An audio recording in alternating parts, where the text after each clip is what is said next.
जी, आलोक जी, मैं एक सवाल आपसे पूछूँगा। ये बात जो अभी प्रशांत ने भी कही, कुल मिलाकर के आप ये मान रहे हैं कि एनडीटीवी अगर नवंबर भी मान लिया जाए, उसके बाद उसका मालिकाना हक चला जाएगा, ऐसी आशंका है? देखिए, मेरा मानना अगर आप मेरा पूछ रहे हैं तो मेरे हिसाब से मालिकाना हक जा चुका है और वो मालिकाना हक रॉय परिवार ने 2009-10 में लिख के दिया है। वो कोई ऐसा नहीं है कि इधर-उधर से जा रहा है। और अगर वो आज कहते हैं कि साहब उस डॉक्यूमेंट में क्या लिखा था हमने पढ़ा नहीं था, तो फिर अब आप समझ लीजिए उनके बारे में आपके विचार। आज बचाव के लिए जो तर्क दे रहे हैं कि हमारे लेन-देन पे रोक लगी हुई है इसलिए आपका ये जो सौदा है ये रुक सकता है।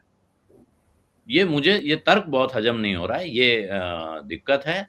और जहाँ तक एनडीटीवी का सवाल है, एनडीटीवी के पत्रकारिता को लेकर इसलिए बहुत हम लोग उस पे गागा होते हैं, इस देश में उसका बड़ा नाम हो रहा है, क्योंकि आपको बाकी जगह कहीं पत्रकारिता के नाम पे कुछ होता दिख नहीं रहा है। बाकी सबने अपना काम बदल दिया है, वो किसी दूसरे ट्रैक पे निकल गए हैं और ख़ास तौर पे जो उनका हिंदी चैनल है, जिसके बारे में होता है कि वहाँ बड़ा ध्वजवाहक और वो चल रहे हैं, उसकी वजह ये है कि एनडीटीवी सदा से एक इंग्लिश ओरिएंटेड कंपनी रही है। वहाँ के मालिकान हिंदी के चैनल में क्या हो रहा है, इस पे कभी नज़र भी नहीं रखते रहे हैं सीरियसली। इसलिए वहाँ तमाम लोगों ने अलग-अलग तरीके से इस आज़ादी का इस्तेमाल किया। इस वक़्त वहाँ एक ऐसा शख्स है, जिसने उस आज़ादी का इस्तेमाल एक अलग तरह का ब्रांड क्रिएट करने में किया। तो वो उस ब्रांड को इस्तेमाल, लेकिन मैनेजमेंट के लेवल पे देखेंगे तो एक पूरी किताब लिखी जा सकती है। जो किताब एक सज्जन ने लिखी है, अभी हरजिंदर ने जो बताया, उस तरह की किताब लिखी जा सकती है।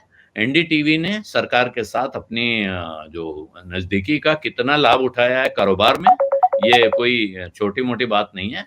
बहुत आसानी से आप पता करेंगे और यहाँ जितने लोग बैठे हैं सबको पता होगा कि बड़े लोगों के बच्चे वहाँ रखे जाते थे। पहले पूछा जाता था कि पापा कौन है, मम्मी कौन है, उसके बाद तुम्हारी क्वालिफ़िकेशन पूछी जाती थी।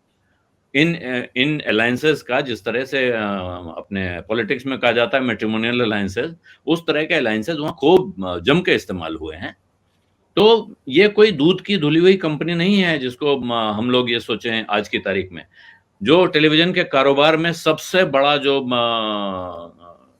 गंदगी आई है, जिसको कैरेज फीस कहते हैं, जिसमें केबल ऑपरेटर को पैसा देकर अपना चैनल प्रोमिनेंट जगह लगाने का काम होता है, इस काम को शुरू करने वाली कंपनी यही है। इनके मैनेजरों ने ये लत लगाई पहले न्यूज़ के कारोबार में ऑपरेटर्स को, जिसने बाद में दूसरों की तरफ और फिर भाई जिसके पास ज़्यादा पैसा है, जिसके पास ज़्यादा समय तक ज़्यादा पैसा रहता है, वो उतने ताकत के साथ उस पे कब्ज़ा कर लेता है। उसके बाद एक सज्जन आए जो अब आजकल सरकार की गोदी में सबसे आगे बैठे हुए हैं। वो इसी जगह से निकले हुए हैं। यहाँ वो बहुत शालीन सभ्य पत्रकार के तौर पे जाने जाते थे। उनका कायाकल्प हो गया दूसरी जगह जाके। वहाँ दूसरे मालिक थे जिनका बहुत फ़ेमस वाक्य है। उन्होंने कहा television is all about noise. जितनी नॉइज़ होगी उतने लोग देखेंगे। और उस भाई ने आत्मसात कर लिया इस बात को। नए मालिक की बात सुन ली और जो किया वो सबके सामने है। वो आदमी नहीं पूरा देश हो गया है।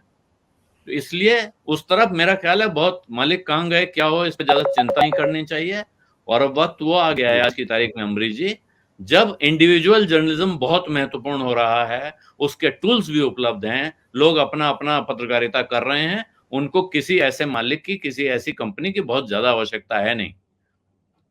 तो इसको जी, अंबानी ले लें, अडानी ले लें या प्रणव रॉय के पास रहे। अभी एक और तरीका बचा हुआ है जिसका ज़िक्र अभी तक हुआ नहीं है इस किस्से में, क्योंकि कोई सामने दिख नहीं रहा है।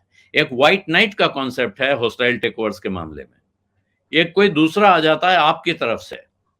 इन्होंने 290 ₹294 पे बिड रखी है कि इतने पे ओपन ऑफर है। कोई दूसरा सामने से आ जाए और कहे कि मैं ₹350 पे खरीदूँगा। उसके बाद ये काउंटर ऑफर लाते हैं। लेकिन कौन होगा वो व्हाइट नाइट जिसको आप सफ़ेद घोड़े पे सवार राजकुमार जो राजकुमारी को बचाने के लिए आता है, उस अंदाज में वो आते हैं। लेकिन वो व्हाइट नाइट भी जब आते हैं और ख़ास तौर पे अगर वो कोई बड़ा भारी सेठ है, तो वो समझिए कि उसके उसके भी कुछ इसमें इंटरेस्ट होंगे कि ठीक है भाई ये मैं चाहता हूँ कि ये कंपनी उसकी झोली में ना जाए, ये कंपनी मेरी झोली में आए। तब वो आता है। तमाम मीडिया समूह जो बड़े मीडिया समूह हैं, उनमें इस वक़्त कॉर्पोरेट का पैसा लगा हुआ है।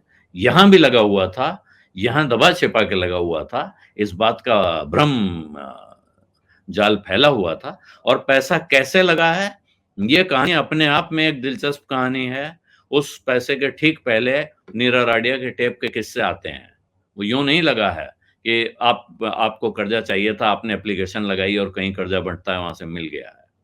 उसके पीछे एक ऐसी कॉल है, जो उस नीरा राडिया के टेप में शामिल है, उसके पीछे ऐसी मुलाकातें हैं और उसके बाद वो पैसा लिया गया है। तो भई आप यहाँ से चीज़ें जिस रास्ते से आप चलेंगे और कहेंगे साहब मैं फिर आप गांधी जी की तरफ चलिए कि सिर्फ़ जो है आपका लक्ष्य पवित्र होना ज़रूरी नहीं है, आपका रास्ता भी पवित्र होना चाहिए।